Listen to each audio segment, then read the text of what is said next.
that we're tribal. Like humans are tribal, and that's why there are wars, and that's why we fight, and all this kind of stuff. And I think that's sort of biologically in us, protection and survival. And that's the thing we have to navigate because we hurt each other out of that in-group, out-group stuff. Welcome to Deconstructing Therapy, transforming therapy and the therapists who lead it. Let's deep dive into conversations, reshaping therapy into a powerful tool for healing, liberation, and systemic change. Join us as we challenge the status quo, reimagine care, and celebrate therapists breaking barriers. Let's transform therapy together.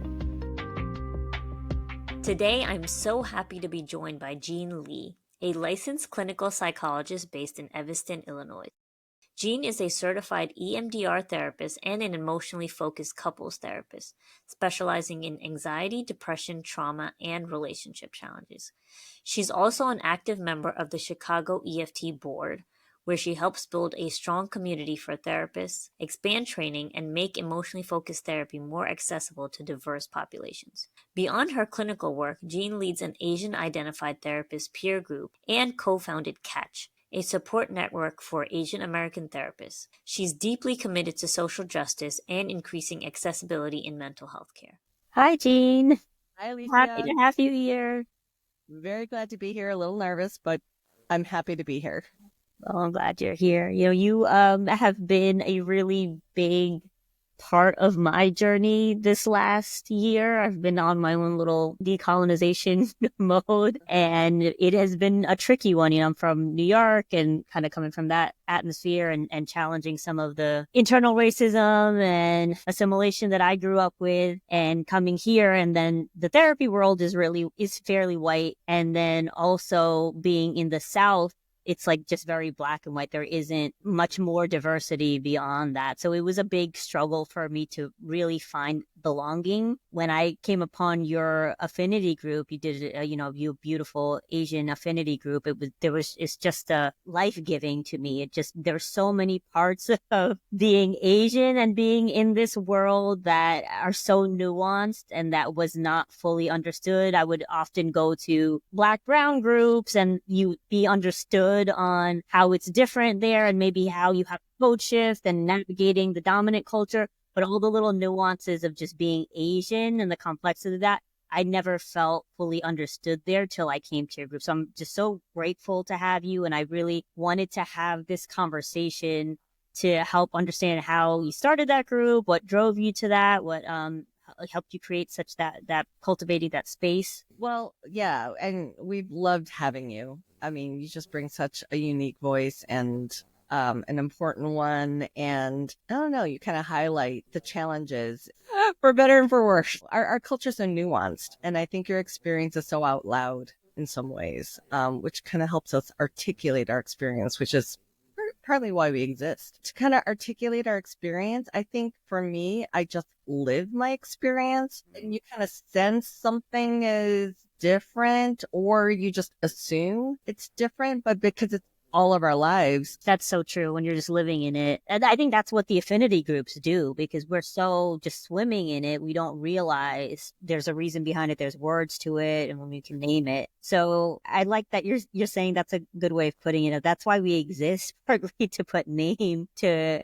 narrate our experience, put it out there. And you're often not aware of that because you're like, I'm just living it. I'm just in it. And I know you said you grew up in a very diverse environment in California. So how did you go from that to not having that much awareness and just living it to being like, no, I want to start naming this. I want to create these groups. Well, so just a real brief history. I mean, I was born and raised in Chicago, which is where I am right now. But all my higher education, college and grad school was on the West Coast in California. And that has been really awesome because when I went to UC Berkeley and as an undergrad and went from, I don't know, my high school, which might have been 5-ish% Asian to a school that was over 30% Asian, it was culture shock for me. And not only that, being among I think mainly Chinese Americans, and I'm Korean American. So it's like this is Asian, but not the Asian I grew up with.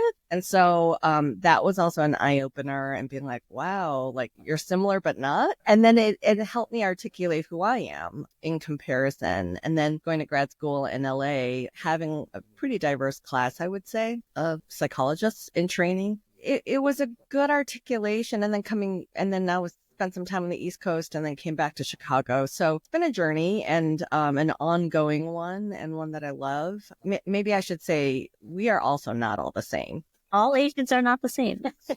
Are not the same. Everybody that looks like you is not Chinese, and everybody that looks like me is not Indian. Exactly. And even Koreans in Chicago are different than Koreans in LA. So, Can you tell me about that moment where you're like, when I went there and then I was in this Asian world, mostly Chinese, but it helped me understand me better? Yeah, it just helped me reflect because, again, my experience is just my experience. And especially until you're teens, you grow up in it and that's your world and you think that's normative, right? And then you pluck yourself out of that context of Midwestern, mainly white context, and then going to a place that's totally different or they do things differently. And then seeing that their norms are their assumptions. And I felt different as an outsider, maybe even as a Chicagoan. It was both intriguing and fascinating and interesting and also a little bit uncomfortable at times, mostly not in a bad way, just in the world is bigger than what I thought, and in a very experiential way, not just books. And it is so fascinating how going to different cultures and different locales and stuff help you actually understand you better. Absolutely. Yeah. Kind of a compare and contrast. As long as base is accepting of that, great. I love culture. I love travel. I love, seeing how other people do things. But as you and I both know, it can be harmful, the differences too, if people don't understand them or, the microaggressions, the macroaggressions. And it's not about having the different cultures. It's about the lack of understanding. I think so. Yeah. What would you say is one of the highlights that you learned about yourself or learned about your culture or you within your culture? So when I went to California, you just end up in certain circles, and I ended up hanging out with the other Asians I hung out with, mainly Chinese. And then I just realized, the Chinese food I grew up eating was like more like American Chinese food. And, there are these foods that are totally normal Chinese food that I just didn't know. And so I think, maybe it was like a humbling stance, first of all, but then also meeting other Koreans who grew up. I mean, you can go to LA and it looks like Seoul. And I was like, whoa, I'm not used to this either. I'm not used to so much representation, if that makes sense. And then I've heard your other podcasts and things like that, and sort of like confronting your own internalized racism. Oh, I don't like this either. I don't like being around so many Asian people. We're so conspicuous now, where I'm used to just hiding in the back. Because when you're first generation, you're just like in this in between. Even as being born here, for my age group, that's a minority. Most people immigrated when they were young kids. So I didn't know I don't consider myself fluent in Korean, even though I understand a lot of it. So my parents also, they decided before we were even born, my siblings and I, that they weren't going to be that pushy, tiger mom, tiger dad kind of thing. And they really weren't. However, I did have enough Koreans in my circle and in my school, and I did go to a very academically driven high school, that they didn't have to push me. I wanted good grades, but I didn't feel that intense pressure. That's interesting. They made that very intentional choice. Yeah. So again, not all Asians are the same. I think they saw that stereotype and decided we don't want to be that, even while they had standards. Did they encourage more assimilation into the dominant culture for you? No. Like most Asians, I don't know if non-Asians know this, but a lot of immigrants will call white people Americans. Oh, it'll be like, don't be like Americans, which meant don't be like white people, right? Right. I was curious if you grew up with that too. Yes. Yes. Yeah. And I think even to this day, they might still use those terms. So they didn't really see themselves in that context. They didn't see themselves as American, nor do they really care to be. They do want to be accepted in the society. And even my parents will say, oh, don't stay in LA. There's too many Korean people there. That's so interesting. I think that's very common. It sounds very similar to the way I grew up, but there is a protectiveness of you to hold on to your culture. Absolutely. You want to be accepted in that world. But no, don't become too American now. Yes. Yeah, exactly. So I think I grew up with that duality, like feeling very Korean, probably at this point more Korean American, because as the newer Koreans come from South Korea, I'm like, oh, your mentality is different too. Yeah, I work with a lot of international students now from the Northwestern campus, and that's also really interesting because I'm like, oh, the newer immigrants are different than the immigrants who came in the 70s and 80s. What's the differences you're noticing? I think for both Korean and Chinese immigrants, the countries have developed to the point where they are on the main stage. Whereas when my parents came, Korea was emerging from a war and, they were not considered, I think, a first world economy. So the Koreans coming now, and I think the Chinese to a certain extent have a lot of cultural pride. So I think there was more shame among the earlier generations. And I think just the generation we grew up in, even here, dominant culture, there was more shame too. There was more pressure to assimilate. Like I'm seeing the younger generation, there's a lot more acceptance of different cultures. And exactly. Like, for instance, our parents, I'm sure they wanted us to speak Korean growing up. And I remember speaking Korean as a little kid because that's what my parents spoke. But I think in my generation, there are a lot of Koreans who spoke English in the house because they wanted their kids to learn English. And that's, you kind of grew up with a mix of that. Yeah. I mean, my dad speaks good English for someone in his generation and he enjoys languages. To this day, speaks, almost 100% English to me. Whereas my mom, it's more of a mix, but her English is also pretty good. I have an older sister and a younger brother, and we're all. So it sounds like a good kind of a mix, which is very common again with this first generation, right? It's just there's a part of the culture they're holding on to, part that you're wanting to assimilate into, and navigating the in-betweenness of that. You do, I think, unconsciously to a large degree, switch between cultures, switch between identities. You don't even realize you're doing it. We don't even realize it. So going back to one of your original questions in terms of the affinity group, Asian affinity group, or emotionally focused therapist, my friend Irene, she also was doing the trainings and she beelined for me at the training because she's like, oh my gosh, another Asian face. And we would just talk about how we love EFT, but we also kind of just sensed, so how do we make this more relevant to our communities? Because there was something about it that felt, I don't know, a little uncomfortable or off or not quite on the target, even as we believe in the kind of the fundamentals, but the how looks very different in our cultures. I mean, so in emotionally focused therapy for couples, I mean, we just prioritize and privilege emotion in the therapy, which I am 100% on board, but the hows of that, of how you approach your clients in interacting with their own emotions. First of all, emotions are kind of, I think, looked down in Asian. Look down. I don't know if that's too strong or maybe not. Seen as maybe immature, don't show your cards, or there's too much of a risk with that vulnerability of showing your emotions. Do you see a nuance or difference there between Korean and other Asians? It's so funny. There are similarities and there are differences. I think most Asian countries are coming from a war and trauma.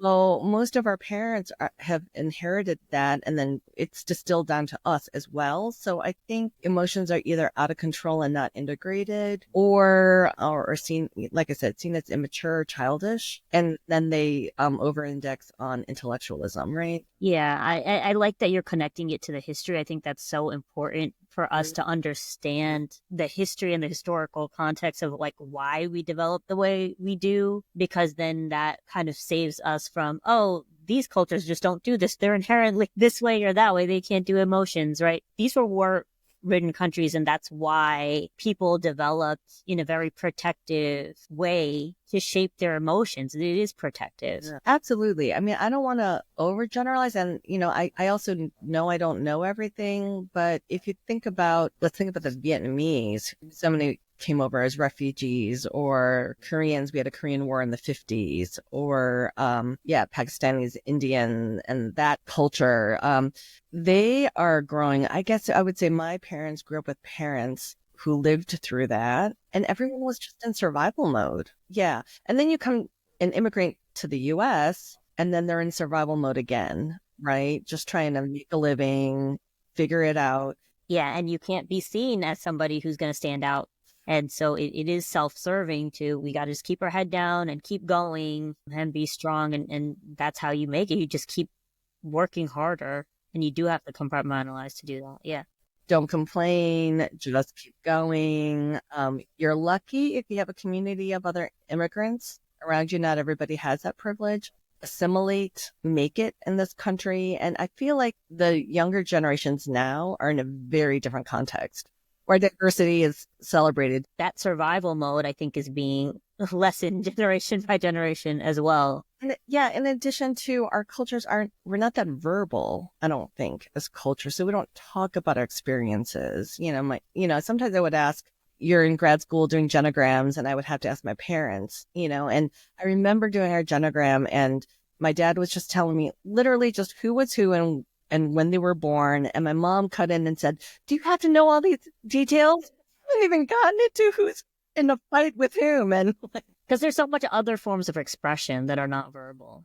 Just acts of service, I think, are huge in Asian culture, right? And then just food alone, like just that, there's a whole nuance of communication that happens through food, through customs of how you're offering somebody food, how you're like, there's just this whole other world of communication that's so nonverbal. Well, yeah, we don't have that language in the same way, but we're communicating, I feel like, in different ways. Yeah, exactly. When my mom first visited me out in California when I was there in college, she brought a whole suitcase of ramen. And I said, "Oh, we can get this here." And she's like, but I wanted to bring it. So, And there's all these customs and traditions of how much expression you're giving with your food and how you're accepting food or not, or you're supposed to know all the rules of it, but it's all unspoken. So we have so much communication. In the dominant culture here, there's a lot more that is expressive with words. And even just being able to express their process, like when thoughts are unprocessed, they have more language in English for words of that. I haven't thought about this yet. I'm thinking about this out loud. That unprocessed language is very unique to Western culture as well. Whereas in Asian culture, there's not even language for a lot of those unprocessed words. Like we process internally and then. Yeah, there's a million sayings in Korean, and I think because they're expressing a feeling or a concept, yeah, but it's indirect, not direct. Yes, and there's a lot of indirect. Yeah, you're right, and I think there's a lot of already sayings that you already know. We have the same in ours, so that's why I want to challenge a little bit of we have emotion. It's just not as verbal. There's all these, and it's not as direct. So as an Asian therapist, I'll speak for myself personally. I don't know about other people, but in some ways I'm always feeling like I'm swimming upstream. Like it's not comfortable in a sense, to directly talk and ask about what's your experience, what are you feeling, and I'm of two minds of it. Like on the one hand, I think it's important to put into words and articulate it.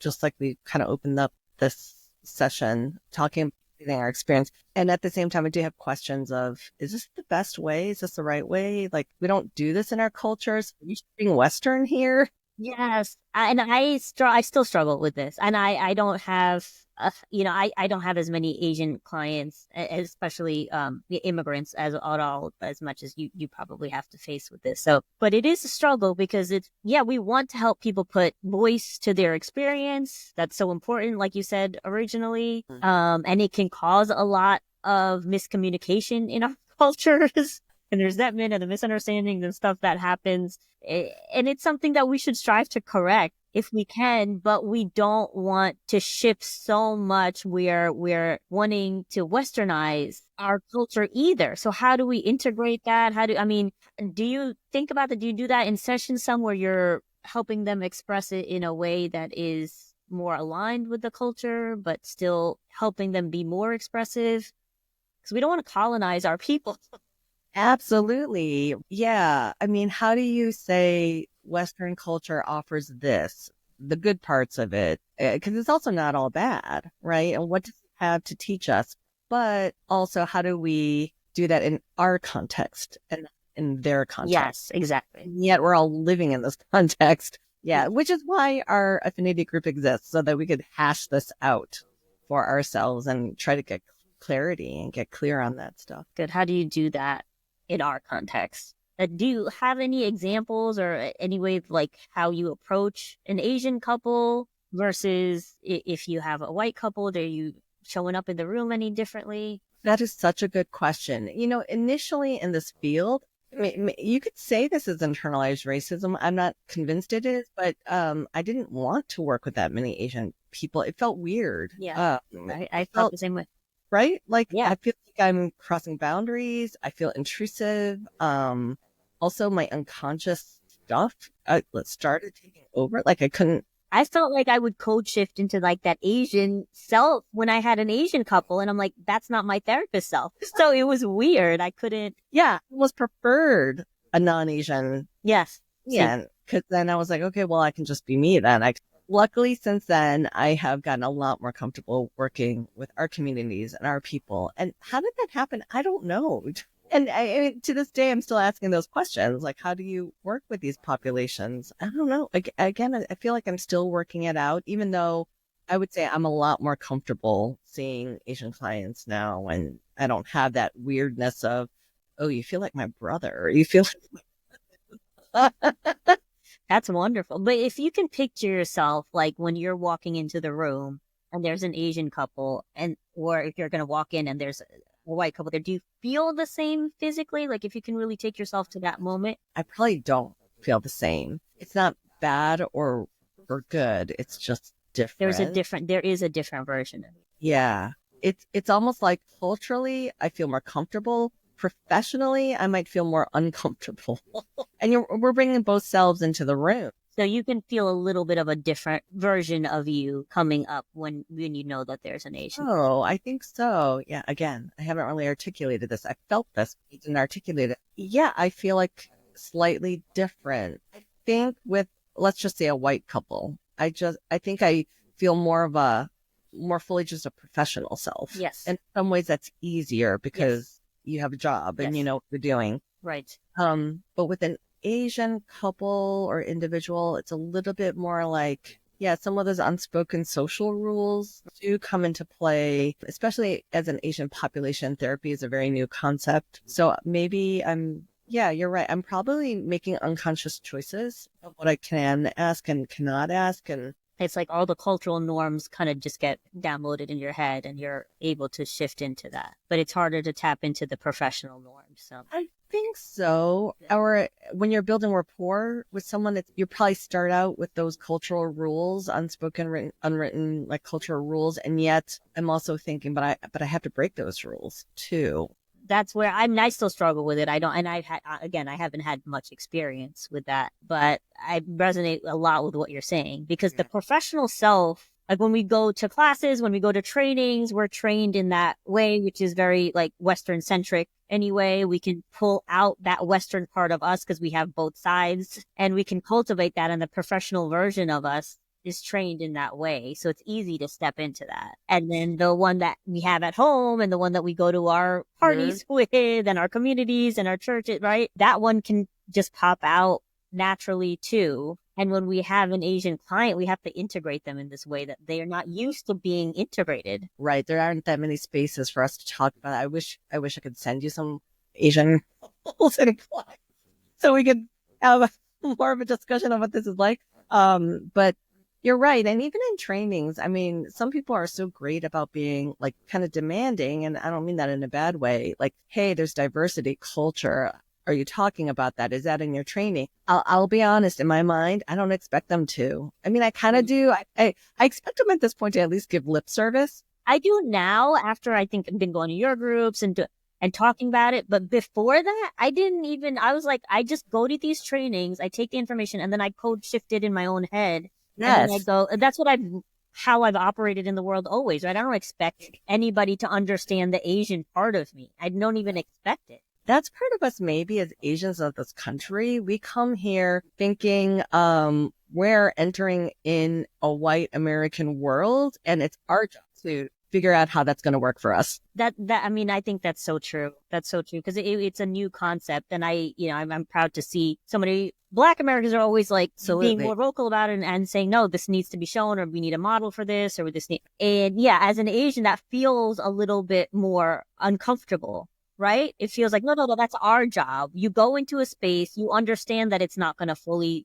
represent or serve you. you take what you can from it, you take what you're supposed to or not, and then you figure it out. Yeah, and part of that I think is our culture's like humility and I don't know, don't be too loud or call attention to yourself. You do want to point out like a really important distinction though. For most Black people, it wasn't their choice to come here. Versus for the Asian immigrant population, I mean, the refugees are a little bit different than the ones who came here for opportunity, opted into coming into this country. And I think that has affected the way we see how we assimilate. Of course. And it serves us to keep our head down and be invisible and work really hard. And then we get our needs met that way. And we have these like, isolated little communities where we get these other needs met. And I don't want to fully speak for Black. I can't ever get close to that experience. But what I can imagine is, they were torn away. They don't even have that cultural setting here. And the only way you're going to get your needs met is to advocate loudly for them. Otherwise, if they're quiet, they get stampled on. Like, they don't get seen as like this humble person that's just working hard in the corner. Like, exactly. So I kind of want to like honor that difference. So it is nuanced, and I'm like happy to hear that you're still figuring it out. Oh, did you want me to? Did you want me to say? You have it all figured out. You can let me know. And that's why you ran this group and you've done all these things. Yeah, no, I'm still figuring it. And also what's difficult is like the times are changing. So the way it intersects is changing as time goes on. So what led you to run the group? And can you kind of just talk about the group? Because I remember you sending an email or something about how the group was one thing at first and you kind of had this thought about it, and then it like almost took on its own personality from all the people that I would love to hear. And I know I'm one of the newer members too, so I don't know what it was like before. In true community form, I don't think I would have done it on my own. I don't see myself as a trailblazer, so to speak, but I think because Irene and I were talking about it and we're like, who else can we talk to about this? And then I just kind of collected a handful of Asian people who were also in the EFT space. So, and I also have just a general Asian therapist network in Chicago that Irene and I also co-founded. That's the Catch Network, Community of Asian American Therapists in Chicagoland. So that's just for more generally Asian therapists. But the EFT group that both you and I are in, it's because Irene and I were talking about it. And then we felt the need when George Floyd happened and there was all this unrest in the world, and we wanted a place where we could talk about our own identities as therapists, but also what does that mean for our clients? What does that mean with working with our clients? And so I think we're just kind of like, this is weird and different, and the broader world, we can't go to them to work it out. We have to just go to each other. All this is erupting right now in the world, and we don't really fit in any of these spaces, but there's something big happening. For a lot of the discussion out there, it's a white and Black discussion. Bannock is in there somewhere, but this is not even on a continuum. It's not like white, Asians in the middle with Black on the other side. It's more like there's white and Black, and then there's us Asians out floating here. So, I mean, there are some parallels to that discussion, but the parallels don't exactly fit. And we get lumped into that a lot of like, oh, people of color, but it is so different, and it's hard for me to even put words to it because again, like you're saying, we're just living in it. For our audience, like, what is the difference? What is that nuance of the experience of being an Asian American in this mental health space? I think our family structures, I mean, that's the obvious one. Our family structures are so different from either white or Black. The primacy of our family structure and how, the boundaries are different. The obligations from a young age, you're just taught that your parents are center in a way, even as they center children too. And their education. Like with the American culture, it's almost like you're a kid and then suddenly you're an adult. Oh yeah. I love seeing when I graduated college as a senior and we're all freaking out about what we were going to do once we graduated. All my Asian clients were saying, oh, my parents want me to move home. I don't want to do that. Right. And my white friends were saying, oh, my parents aren't allowing me to come home. I know that. Yeah. It's mind blowing. It is mind blowing. Yeah. Even the summers that I would go home in college, and then I would have to kind of go back to the rules, and my Yeah. white friends were like, what? You're an adult. What do you have a curfew? Like, what? Exactly. Exactly. Yeah. And if we did something that our parents didn't like, they might blame it on being American when maybe we're just being a kid. I don't know. But you can't throw away the family structure. It's more dependence. Intergenerational dependence is the model. I'm using broad strokes, but in an American model, it's more like you launch your kids. Yeah, but in the Asian culture, you're not launching them in the same way. They never come home. And the Right. elders are always the elders. And even when there's Yes. always that hierarchy, you have that collective structure. I think a lot of times that can get misinterpreted as us being too And submissive or too enmeshed. So how can we correct some of these myths if we had to? What do you think are some of the myths? Those are some of the myths I feel like they're like being too enmeshed, too submissive. If you could put that more in context of oh my gosh, right now I'm thinking, will someone out there write a book on how to be an actualized adult in an Asian oh, context? yes. That would be so Yeah. cool. Yeah, and maybe we don't need to come up with words, but that's exactly it. Like, do we have a healthy model for what an actualized adult looks like in an Asian context? Right. Because that is different than what it looks like in a Western context. It's different, and we can't pathologize it. Exactly. I'll speak from my culture, which I know best. Like, they will say Korean culture is one of the most Confucius societies in the world. So it's kind of like that's why everyone's an auntie or an uncle or a grandma or, there's a hierarchy and a social structure that you can't escape. And that's because you as an individual are embedded in this culture. First is the Will Rogers Lone Ranger myth model of what Yeah. I feel like they're deconstructing too. Um, Independence is still such a huge concept in American culture. Yeah, the reality shows of survivalist, like which one is it where they stick someone out in the wilderness for 8 weeks and they're all by themselves? And there's a part of me that's like, why? We're better in tribes. But yeah, Yeah, there's a spectrum, and and different Asians are different too. I didn't know that about Koreans. That's interesting as well. That it's yeah, more, yeah, yeah. But I mean, Indian, Pakistani, everybody's an auntie. That community is big. It yeah. is protective. It is protective, and again, I want to put out there. I mean, the Asians know this implicitly that not all Asians are the same. But if you're listening and you don't really realize, there's so many similarities, like auntie, uncle. But Korea being such a small, homogenous ethnic society, it'll look very different than like in India where there's a billion people, China where there's a billion people. And the fact that it's homogenous too, which is different from other, like if you go to the Philippines or, yeah, I mean, Yeah, yeah. Or there's different languages spoken in. yeah, I think that's important. That's an important point. Yeah, we are not all the same. Do you feel like there's more protectiveness over the culture because it's homogenous? Oh yeah. I mean, part of my worldview, not just Asian, is that we're tribal. Like humans are tribal, and that's why there are wars, and that's why we fight, and all this kind of stuff. And I think that's sort of biologically in us, protection and survival. And that's the thing we have to navigate because we hurt each other out of that in-group, out-group stuff. So it's Yeah. where beauty happens, like Yes. being Belonging. identity, but it also hurts us. Yeah. And I think that's the biggest thing. We're trying to understand where everybody fits on that spectrum. And maybe the Western society has become too individualistic. And you see that, like what you said earlier, they're trying to deconstruct that. They're trying to kind of strive more towards this community structure because you don't have that belonging. You don't have that safety when you don't have it. And then with the Asians and other cultures that are more collectivist, yes, we have this, we have these obligations. We can start tearing on our own individuality from that, and that's a loss that we need to figure out how to cultivate that and still have that belonging. But we're all kind of doing it to some extent, right? How do we keep our individuality but also have our tribe and our cultures and our community? I think that mix of what that looks like for everybody's different. Mix of what that looks like for every culture is different, and That's what makes it so complicated because I think every culture is figuring out what's me and what's us. And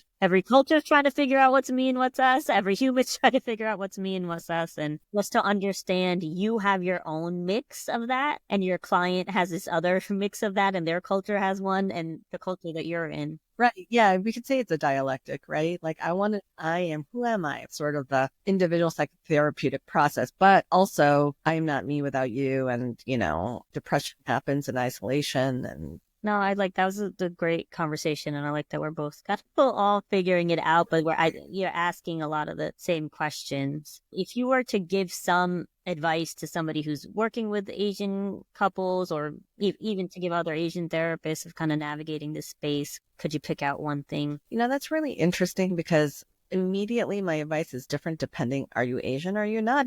Yeah, that's fair. That's so fair. Or you know what? I want to give the same. It just the same one, but it just looks different. I think as a therapist, we always have to have humility. I don't know you. Like you need to tell me your story, and I cannot envision you as I envision you. I need to envision you as you envision you. And if you're not Asian working with an Asian client, then your listening powers have to be pretty huge. You have to have a huge satellite dish. Like, how do you be curious without making the other person feel like a specimen? That's one thing I would say, or invisible. I mean, that's a huge concept. If you're coming from the same culture, I might say you cannot assume that that person is you either. They are different than you, different context, different story, different everything. So you also have to listen carefully and not let your assumptions get in the way. Either way, the assumptions, you got to be careful about your assumptions. That's why it's really important to be exposed to different cultures, different contexts, because you don't even know what your assumptions are. That's what I was just about to say. I'm like, when we have those assumptions, we don't know we're doing it. So your protectiveness against that is to be like, just put yourself out there in other, like, just constantly exposure. I would think so. I mean, I feel very lucky to have lived on both coasts and the Midwest because in a sense that my understanding is, I hope anyway, that my assumptions are a little more loose inherently. Like I said, when I went to college, I was like, oh, what is this? Like the world was this big, but the world is that big. I feel like, let's say a Korean American growing up in the Chicagoland who never really left Illinois, like they have an awareness of diversity, but it's even bigger than that. Yeah. So I think the humility component of how do you enter with curiosity, but not voyeurism. Yeah. We had a really good discussion. I don't know if you were there, that one session that we had when we were talking about our curiosity about where are you from? Even the question, where are you from? That can sound really off-putting and microaggressing if you do it in a certain way. But I really do want to know where are you from. There's more kind of like natural curiosity versus voyeurism. And what is it? Do you just feel that from somebody? Kind of, don't you, Alefyah? Kind of. I do. I'm trying to put words to it so I can help somebody, but it's such a sense. I guess for a therapist, how would they make sure they're coming from that curiosity in a good way? What can they ask themselves? Even though we're the authority in the room, we are the student of that client's story, right? We have to, as a professional, have some ideas of how to help this person in front of us. I mean, that's true empathy, right? How does that person experience their life? Not, oh, I experience their life. Learning to do that well. Yeah, it's like a vibe. It's like an energy. It is. You know what? Maybe there aren't words for it, but when you're attuned to somebody, and you know when you miss it. You can tell when you're missing it. Can you be as present as possible? I think in the room, notice, is there stuff in your head about this? Am I going to get it wrong? Are you attuning to all those critics in your head, and be okay with the rupture? Yeah, that's really hard. I think as a minority person who kind of pride yourself in being able to do that empathy in a sense better than maybe someone who's just monocultural. Yes. When I get wrong, that can feel really bad to me. And then the pride is that, yeah, I have to be able, I mean, I would say that that's something I'm constantly working on. How do I address the rupture? Feels really bad to me. Yeah, but I think there's so much growth there. There's going to be rupture. There's always going to be rupture in every relationship. Well, one of the EFT therapists, African-American man, Paul Guillory, he taught me something that I thought was so profound because, I was watching a tape of him working with another Black couple and heterosexual couple. The man was telling Paul, yeah, we don't do that, right? We don't do vulnerability. We don't talk emotion. We don't, that's not what I was taught, right? Now, if you're just privilege and culture, you're not going to do anything with it. You have to, I think in some ways we're taught to respect that. But Paul said something so interesting. He went and he's like, yeah, I get it, man. I get it. But science is now showing us this is how you get intimacy. This is how you connect. So he would say, he was basically telling the man, we know better now. Can we learn to do better? That's great. Yeah. See, that line is so hard to toggle. Like, I get it. Yes, you're here, and I'm going to respect and honor the way you grew up and normalize that, but we're going to stretch you a little bit outside of that. Yeah. Shout out to Paul, because I was like, oh yeah, I'm going to use that one day. But also, being of the same culture, you have a lot more license where you can do stuff. That is true. That is true. That will sound very different. And like a white clinician couldn't say that. Oh, yeah. No, it was great. Like, how do we honor our cultures and yet say, hey, but what about doing it this way? What do you think? Yeah, I think that kind of sums up a lot of what we were talking about. How do we honor it? How do we step into it? How do we really, really get it, like from even a historical perspective? So we're not shaming it, pathologizing it, but we want to stretch past a little bit to do the healing.